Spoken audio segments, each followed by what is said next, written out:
Hello winners. आपने हाल के दिनों में न्यूज़ेस में सोशल मीडिया साइट्स पे क्रिप्टो करेंसीज, बिटकॉइन, ब्लॉकचेन इन सब टर्म्स को ज़रूर सुना होगा। इस वीडियो में आप मनी के इवोल्यूशन से लेकर क्रिप्टो करेंसीज के फ्यूचर तक को बिल्कुल ही सिंपल वर्ड्स में समझेंगे और आपको एक क्लियर अंडरस्टैंडिंग मिलेगा इस पूरे टॉपिक का।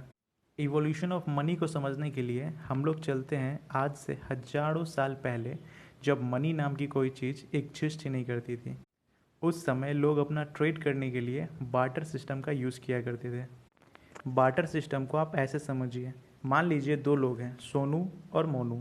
सोनू के पास राइस है और मोनू के पास मिल्क है। अब अगर सोनू को मिल्क चाहिए होगा और मोनू को राइस चाहिए होगा तो ये दोनों आपस में अपने गुड्स को एक्सचेंज कर लेंगे। इसे कहते हैं डबल कोइंसिडेंस ऑफ वांट। और यही है बार्टर सिस्टम, जिसमें लोग अपने गुड्स के बदले गुड्स को एक्सचेंज करते हैं। इस सिस्टम में प्रॉब्लम तब आती है जब सोनू को मिल्क चाहिए होगा और मोनू को राइस नहीं ऑयल चाहिए होगा। उस कंडीशन में सोनू को किसी ऐसे इंसान को ढूंढना पड़ेगा जो उसके राइस के बदले में ऑयल देने के लिए तैयार हो, और फिर वो ऑयल सोनू मोनू को देकर उसका मिल्क ले सके, जो कि बहुत ही कॉम्प्लेक्स होने लगा। इस लिमिटेशंस को काउंटर करने के लिए लोगों ने गोल्ड और प्रीशियस मेटल कैरी करना शुरू कर दिया। अच्छा, आपको ये जानकर हैरानी होगी कि बार्टर सिस्टम का प्रचलन आज भी दूर दराज के क्षेत्रों में होता है। एग्जाम्पल के लिए केरला में एक जगह है कैंथलोड, जहाँ आज भी लोग गुड्स के बदले गुड्स को एक्सचेंज करते हैं। तो जब लोगों ने बार्टर सिस्टम की कमियों को दूर करने के लिए गोल्ड और प्रीशियस मेटल कैरी करना शुरू किया, तो अब उन्हें डबल कोइंसिडेंस ऑफ वांट जैसी कोई परेशानी नहीं होती थी। अब वो सीधे अपनी ज़रूरत की सामान के बदले गोल्ड और प्रीशियस मेटल का पेमेंट कर सकते थे। इस सिस्टम ने बार्टर सिस्टम की कमियों को तो दूर कर दिया, पर इसके भी कुछ लिमिटेशंस थे। जैसे गोल्ड और अदर प्रीशियस मेटल को कैरी करना आसान नहीं होता था, क्योंकि ये अमूमन काफ़ी भारी होती है। गोल्ड के साथ एक और बड़ी परेशानी थी उसको डिविजिबल करने की। मान लीजिए अगर किसी छोटे अमाउंट का पेमेंट करना होता था तो उन्हें अपने गोल्ड के टुकड़े करने होते थे।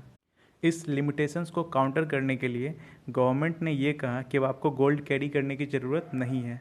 गोल्ड रिजर्व अब गवर्नमेंट के कंट्रोल में हो, और उस रिज़र्व की वैल्यूएशन के हिसाब से गवर्नमेंट पेपर मनी प्रिंट करेगी, जिसको कैरी करना आसान होगा और उसकी value through out the country same होगी। यहाँ से शुरुआत हुई पेपर मनी का। यानी अब कोई भी कंट्री अपनी गोल्ड रिजर्व के हिसाब से पेपर मनी प्रिंट कर सकती थी। क्या आपको पता है पेपर करेंसी इंट्रोड्यूस करने वाली पहली कंट्री कौन सी है? वो कंट्री है चाइना।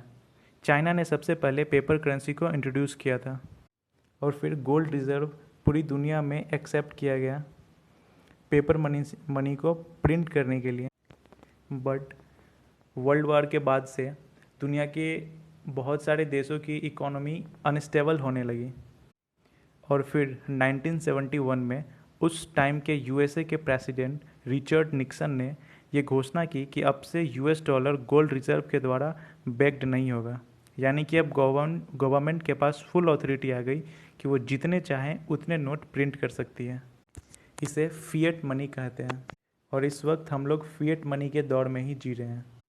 फिएट मनी यानी कि अब गवर्नमेंट को मनी प्रिंट करने के लिए गोल्ड रिजर्व की कोई आवश्यकता नहीं होगी। यानी अब गवर्नमेंट जितनी चाहे उतनी नोट प्रिंट कर सकती है। फिर आपके माइंड में ये सवाल आ सकता है कि जब गवर्नमेंट के पास जितनी मर्जी उतनी नोट प्रिंट करने की अथॉरिटी है, तो बहुत सारे नोट प्रिंट करके सबके खाते में 15-15 लाख क्यों नहीं दे देते? तो ऐसा नहीं किया जा सकता है, क्योंकि अगर गवर्नमेंट एक्सेस नोट प्रिंट करने लगे तो इससे हाइपर इन्फ्लेशन का खतरा होता है।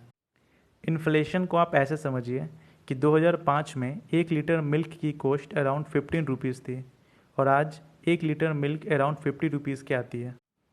ऐसा नहीं है कि अभी वाली मिल्क की शक्ति बढ़ गई है, बल्कि हमारी मनी की बाइंग कैपेसिटी घट गई है। फिर आप पूछेंगे, क्या कोई ऐसा देश है जिसने बहुत सारे मनी प्रिंट किए हों और वहाँ हाइपर इन्फ्लेशन का खतरा हुआ हो?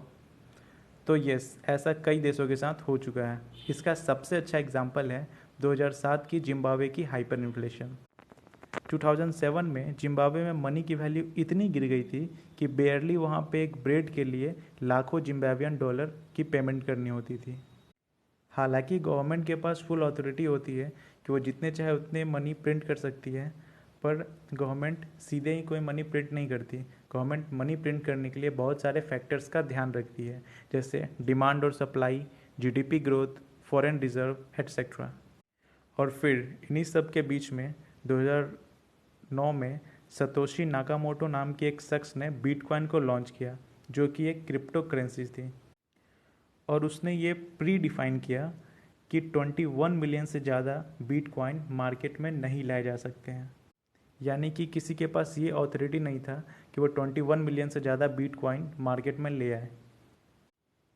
बिटकॉइन एक क्रिप्टो करेंसी है और बिटकॉइन के जैसे कई और क्रिप्टो करेंसीज हैं, जैसे कि altcoin, ether coin, Dogecoin etcetera.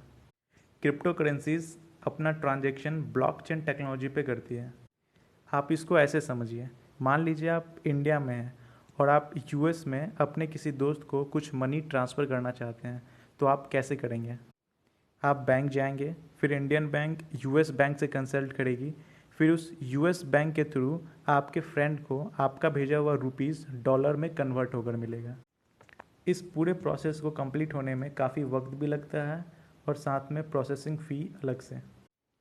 वहीं आप एक बिटकॉइन इंडिया में बैठे दुनिया के किसी भी देश में अपने दोस्त को बिना किसी बैंक गए हुए या फिर बिना वहाँ के किसी बैंक को कंसल्ट किए हुए सीधे अपने मोबाइल से अपने दोस्त के मोबाइल में भेज सकते हैं, वो भी बस कुछ मिनटों में। हालांकि क्रिप्टो करेंसीज़ के फ़ायदे हैं तो कुछ नुकसान भी हैं।